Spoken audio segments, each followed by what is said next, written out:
Hello friends, कैसे हैं आप सभी।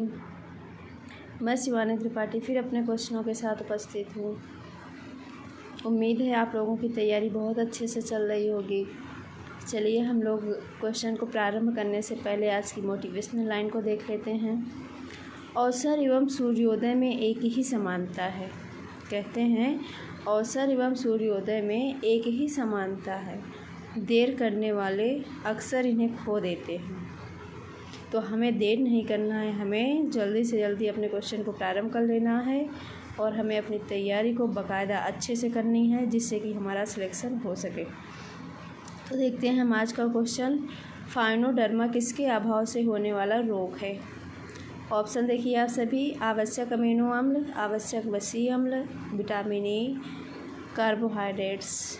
तो फाइनोडर्मा जो होता है वह आवश्यक वसीय अम्लों की कमी के कारण हो जाता है। तो राइट आंसर हमारा क्या होगा, बी होगा। क्या होगा, बी। नेक्स्ट क्वेश्चन देखिए। वसा में घुलनशील विटामिन है। ऑप्शन देखिए। Option A riboflavin, vitamin A, D, E, K, vitamin B, सी। तो जो हमारे वसा में घुलनशील विटामिन पाए जाते हैं वो दो टाइप के होते हैं, जो एक होता है वाटर में और दूसरा जो होता है वसा में। तो जल में घुलनशील या वाटर में घुलनशील हमारे जो होते हैं वो बी और सी होता है। बाकी जो विटामिन होते हैं ए, डी, ई, के, ये किस में घुलनशील होते हैं, वसा में। तो क्वेश्चन नंबर 241 का राइट आंसर हो जाएगा सी। क्या हो जाएगा, सी। नेक्स्ट क्वेश्चन देखिए। बीएमआर का पूर्ण रूप क्या है। ऑप्शन देख लीजिए। Basic metabolic rate, basal metabolic rate, bomb meter rate या बिग मीटर रेट। तो बीएमआर का पूर्ण रूप हो जाएगा बेसल मेटाबॉलिक रेट। राइट क्या होगा हमारा, बी। नेक्स्ट क्वेश्चन देखिए। नाइसिन के पूर्वगामी के रूप में कार्य करता है। हमें ये बताना है कि इसमें से कौन सा ऐसा पदार्थ है जो हमारे शरीर में चयापचय के पश्चात नाइसिन के रूप में परिवर्तित हो जाता है। ऑप्शन देख लीजिए। ट्रिप्टोफान, लाइसिन, हिस्टिडाइन या वेलाइन। तो जो ट्रिप्टोफान होता है इसका जो हम प्रयोग करते हैं तो ये बाद में परिवर्तित होकर नाइसिन के रूप में आ जाता है हमारे शरीर में। तो राइट हो जाएगा ए। नेक्स्ट क्वेश्चन देखिए आप सभी। विकासात्मक कार्य किसके द्वारा किए गए हैं। ऑप्शन देख लीजिए। हैविंगहर्स्ट, गिलफोर्ड, पियाजे या पावलोव। यह क्वेश्चन हमारा बाल विकास से लिया गया है, तो आप लोग ध्यान से देखिएगा कि विकासात्मक कार्य किसने किया है। ये क्वेश्चन पूछा भी गया है कई बार। तो इसमें राइट हमारा हो जाएगा हैविंगहर्स्ट। राइट क्या होगा, हैविंगहर्स्ट। नेक्स्ट क्वेश्चन देखिए। जन्म से 30 मिनट तक की अवस्था कहलाती है। शैशवावस्था, नियोनेट, पार्टूनेट अवस्था या फिर प्रसव काल।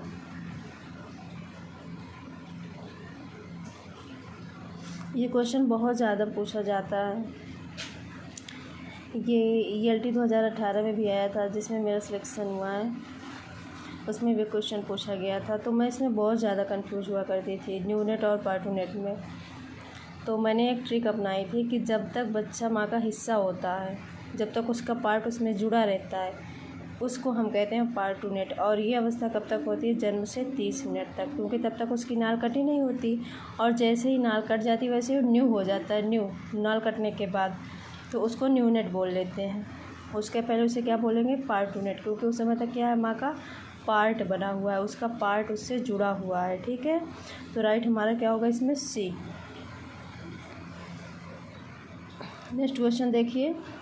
खेसारी दाल के कारण होता है। ऑप्शन देख लीजिए। रक्ताल्पता, रिकेट्स, पैलेग्रा, लेथिरिज्म। तो खेसारी दाल को एक मिलावटी पदार्थ है जिसको हम क्या करते हैं, दुकानदार वगैरह अरहर की दाल के साथ मिला देते हैं।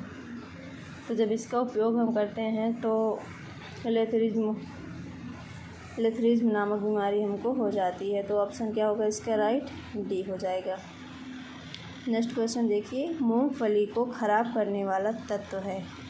आप लोगों ने मूंगफली को देखा होगा, जैसे अगर उसे हम सर्दी या सीजन में रख देते हैं या बारिश के मौसम में मूंगफली पे हरा हरा पदार्थ सा लग जाता है और मूंगफली ख़राब होने लगती है। तो वो हरा पदार्थ जो लगता है वो लग जाता है एफ्लाटॉक्सिन के कारण।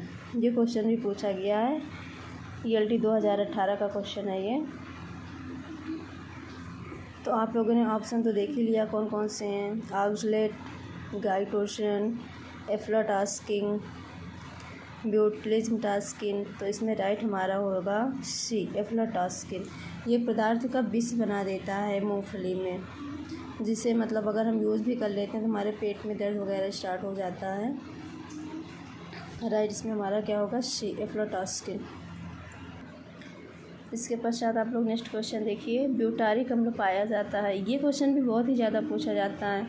मैं कोशिश ये करती हूँ जो मोस्ट इम्पॉर्टेंट क्वेश्चन होते हैं वही क्वेश्चन आपके लिए लेके आऊँ, क्योंकि हम जब तैयारी बेस पे मतलब तैयारी करते हैं सिलेक्शन बेस पे, तो हम ये सोचते हैं हमको क्या क्या मिल जाए और हम उसको पढ़ डालें, लेकिन हमें सिर्फ पढ़ना वही है जिससे हमारा सिलेक्शन हो सके। तो कोशिश कीजिए कि आप जितने से जितना ज़्यादा हो सके आप वन लाइनर क्वेश्चन पढ़िए, क्योंकि अब हमारे पास टाइम नहीं है कि हम मोटी मोटी बुकों को लेके बैठे हैं, हम स्टार्टिंग से तैयारी करें। समय क्या है वन लाइनर पढ़ने का। तो आप one liner most important question और पिछले साल के जो भी सॉल्व पेपर हैं उनको ज़रूर देखिए और ज़्यादा से ज़्यादा सॉल्व करने की कोशिश कीजिए। हमारा क्वेश्चन देखिए 248 क्या कह रहा है, ब्यूटारिक अम्ल पाया जाता है। ऑप्शन देख लीजिए आप सभी, अंडे में, सरसों के तेल में, मक्खन में, फलों में। तो जो ब्यूटारिक अम्ल होता है वो पाया जाता है मक्खन में। जो स्मेल आती है वो इसी अम्ल के कारण ही आती है। कभी कभी क्वेश्चन ऐसे पूछ लिया जाता है कि मक्खन में जो स्मेल आती है वो किस पदार्थ के कारण आती है, और ऑप्शन में दे दिया जाएगा ब्यूटारिक अम्ल। तो आपको ध्यान में रखना है कि चाहे ये पूछा जाए ब्यूटारिक अम्ल किस में पाया जाता है या मक्खन में स्मेल किसके कारण पाई जाती है। ठीक है, दोनों क्वेश्चन एक ही है, बस घुमा के पूछ लिया जाता है। तो इसमें राइट हमारा क्या हो जाएगा, सी हो जाएगा। राइट क्या होगा, सी, मक्खन में। नेक्स्ट क्वेश्चन देखिए, स्टार्च क्या है। ऑप्शन देखिए, मोनोसेकेराइड, डाइसेकेराइड, पॉलीसेकेराइड या मोम। तो जो हमारी मतलब शर्करा होती है उसको 3 भाग में बांट दिया गया, मोनोसेकेराइड, डाइसेकेराइड, पॉलीसेकेराइड। स्टार्च उसमें से एक ऐसा मतलब तत्व हो जाता है या एक ऐसा उसका टाइप है जो पॉलीसेकेराइड के अंतर्गत आ जाता है। ये कई सारी शर्कराओं से मिलकर बना होता है और एक ठोस रूप हो जाता है शर्करा का। तो इसमें आ जाएगा पॉलीसेकेराइड में, क्योंकि बहुत सारी सेकेराइड मतलब बहुत सारी शर्करा मिलकर इसका निर्माण करती हैं। नेक्स्ट क्वेश्चन देखिए, वसा तथा तेल को अधिक समय तक गर्म करने से बनने वाला हानिकारक पदार्थ है। आपने देखा होगा जब हम तेल को या वसा को गर्म करते हैं तो उसके ऊपर जब काफ़ी टाइम तक रहता है तो एक धुआं सा निकलने लगता है जब ज़्यादा हीट हो जाता है। तो अगर हम ऐसे तेल को यूज़ करते हैं तो उससे हमें समस्या हो जाती है, उसका पाचन आसानी से नहीं होता है और जैसे सिर दर्द, चक्कर आना या अन्य तरह की बीमारियां मतलब हमें घबराहट जैसी होने लगती है। तो वो एक्रोलिन पदार्थ के कारण होती है। किसके कारण होती है, एक्रोलिन के कारण। तो इसमें हमारा ऑप्शन में क्या क्या दिया है, कोलेस्ट्रॉल दिया है, एक्रोलिन दिया है, लिनोलिक दिया है और कोई नहीं।